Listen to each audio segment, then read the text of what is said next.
Hi guys, and welcome to my channel. It's Hila here from Saturday Night Stitch, and this is part 2 of the Burda Baby Steps series of how to sew with your Burdastyle magazine. This is carrying forward for when you've removed your pattern sheets from the middle of the magazine. And now we're going to be talking about how to understand the pattern information before you continue. Once you've decided which pattern you're going to make, in this case I'm making style number 104, you have to look and make sure that it's available in the size that you want. And the size, you collect that from the table of measurements. So I'm doing the size 38, and then I have to check which tracing line corresponds with my size, and mine is that short dashed line. Top tip, circle your size so that you can remember. I've been using this for a while and I still forget sometimes.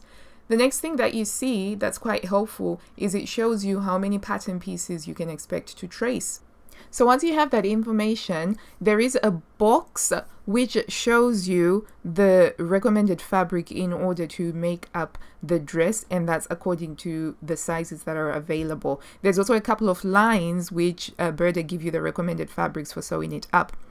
There will also be a grid with the pattern pieces that are rectangular or square shaped, and it just gives you the dimensions so you can trace them out yourself, or you can cut them directly from the fabric. And these rectangular and square pattern pieces tend not to have any seam allowances. You also have a list of the pattern pieces, their names, how many to cut out, and whether they're on the fold, as well as a pattern layout for cutting. So that's Burda Baby step number 2 done. Hopefully by now it is clear how to read the pattern information in terms of identifying whether your size is available on it, and which tracing line to choose, how many pattern pieces you can expect to cut, and also checking if there are any self-drafted pattern pieces. Usually these are rectangular shaped or square shaped, where you just have the width and length dimensions that you can cut directly from the fabric yourself, or you can create a pattern piece yourself.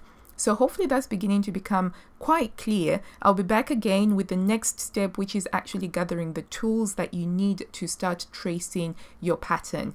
Thank you so much for watching. I hope you found this video useful, and if you did, do remember to subscribe, and also do give this video a big thumbs up.